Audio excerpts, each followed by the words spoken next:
Strategic planning is the key responsibility of a board. Each board orchestrates the design of a local plan, which it submits to TWC for approval.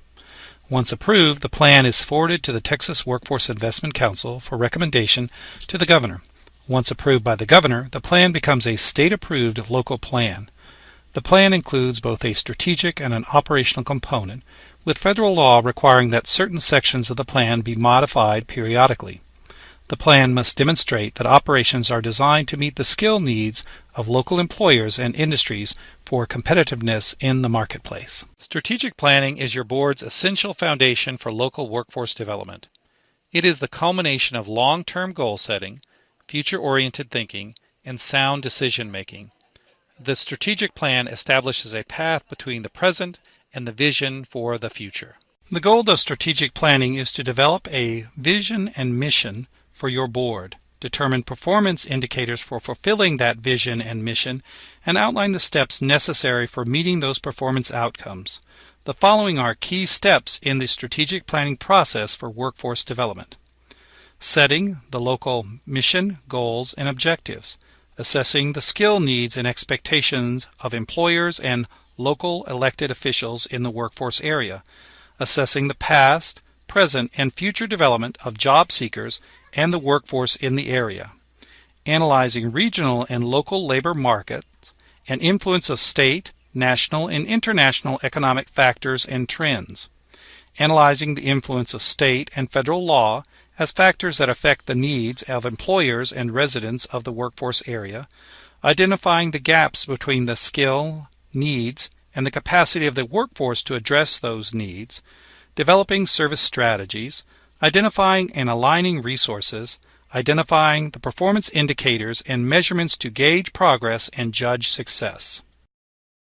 To ensure a workforce that meets local needs and encourages the creation of new employment and training opportunity, boards work in partnership with the chief elected official in the local workforce area, primarily county judges and mayors of large cities or towns in the area, the business community, industry organizations, economic development organizations, local labor market organizations, schools and post-secondary institutions, community-based and faith-based organizations. A partnership strategy encourages separate workforce-related entities to coordinate their efforts, directs attention to immediate and upcoming problems, and encourages innovation in program design.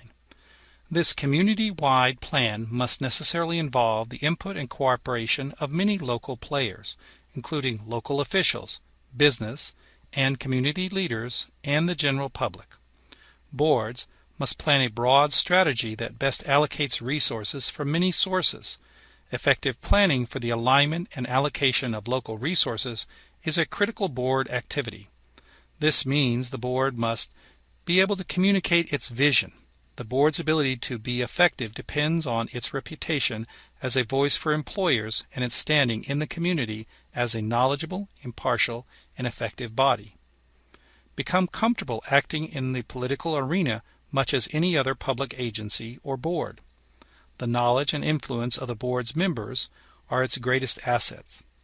Pay considerable attention to communication, public relations, and advocacy for its agenda among local business and community leaders and the general public. Create a strong, positive public image that encourages participation among employers and community organizations. These steps serve to implement a market-driven workforce system that encourages local innovation and community partnerships and supports Texans in their efforts to improve their lives. Based on the strategic plan, the board makes decisions that impact and shape operations. The operational plan is a blueprint that should focus on how best to use area resources and deliver services. Texas Workforce Commission's planning guidelines identify key steps in the operational planning process for workforce development. To complete the operational plan, your local board must analyze and provide a description of how the following are addressed: local governance and management structure, operational goals and objectives, performance expectations, local service delivery system, employer services and activities, job seeker services and activities, oversight of Texas Workforce Solution offices. As you can see, boards are responsible for strategic and operational planning, oversight, and evaluation. Each requires a different approach, but each is equally important to designing and maintaining a quality workforce development system in the local workforce area. Thank you for investing your time in listening to this podcast.